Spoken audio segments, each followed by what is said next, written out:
પ્રભુ ઈસુના જીવંત અને પવિત્ર ત્રિએક નામમાં વાલા ભાઈઓ અને બહેનો, આપ સર્વને લોગોસ બાઇબલ સ્ટડી તરફથી હું પ્રેમી સલામ પાઠવું છું.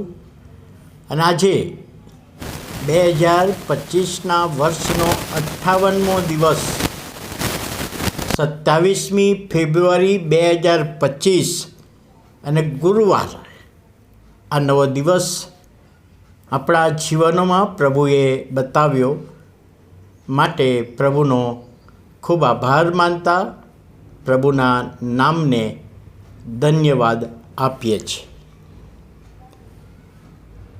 પૂર્વ યુરોપના એવરી હોમ ક્રુઝેડ ફોર ક્રાઇસ્ટના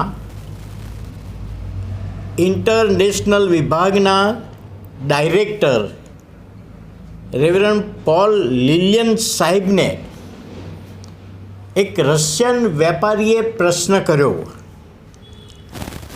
કે મારે તમારા 4 માણસો જોઈએ છે. શેના માટે તમારે અમારા 4 માણસો જોઈએ છે? તો તમે ઘણા બધા દેશોમાં બાઇબલનું કામ કર્યું, સુવાર્તાનું કામ કર્યું ને ઘણા બધા લોકોને સુધાર્યા છે.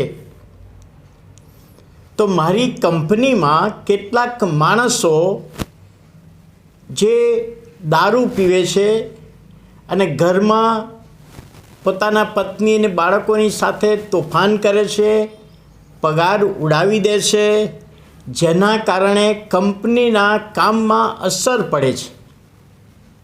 એટલે મને તમે 4 એવા તમારા ખ્રિસ્તી માણસો આપો કે જેઓ અમારા લોકો મધ્યે કાર્ય કરે.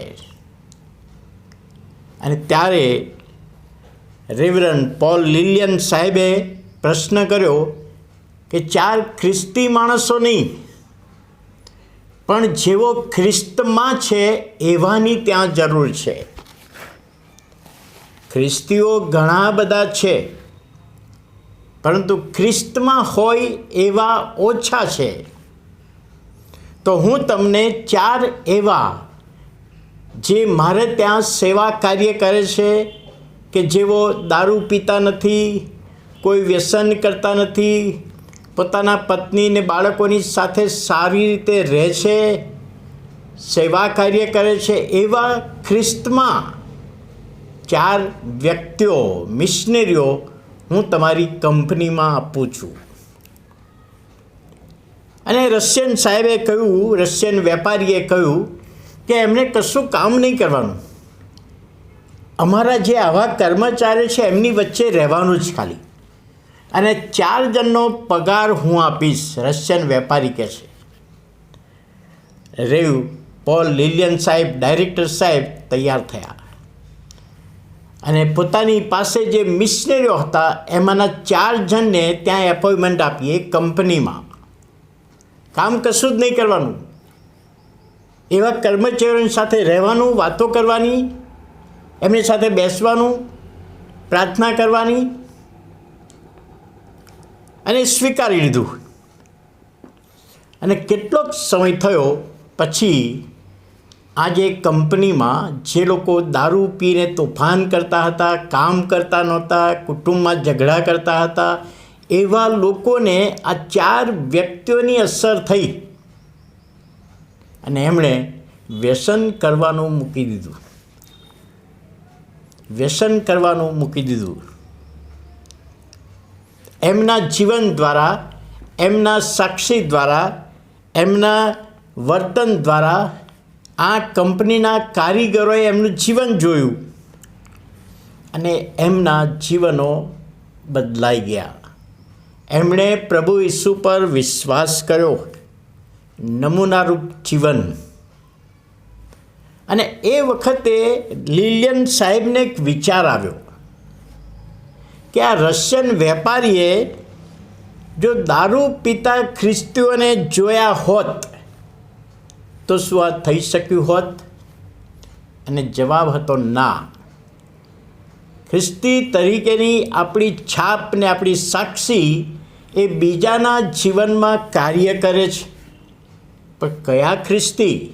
પાઉલ પ્રેરિત 2 કોરિન્થી 5મો અધ્યાય અને 17મી કલમમાં લખે છે,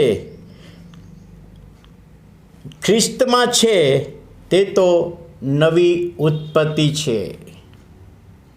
ખ્રિસ્તી નહીં, પણ જેઓ ખ્રિસ્તમાં છે, પ્રભુ ઈસુ ખ્રિસ્ત પર વિશ્વાસ કરીને એનામાં જીવન જીવે છે, એવા વ્યક્તિઓની સાક્ષી બીજા જીવનો પર અસર કરે છે. અને 4 વ્યક્તિઓની સાક્ષી ઘણા બધાના જીવનો બદલી નાખવામાં આશીર્વાદિત બન્યું. વાલા ભાઈઓ અને બહેનો, આજના આપણે ખ્રિસ્તીઓ ખ્રિસ્તમાં જીવન જીવીએ તો બીજા ઉપર અસર થનાર છે. અને આ વચન દ્વારા પ્રભુ એનો આશીર્વાદ આપે. પ્રાર્થના કરીએ.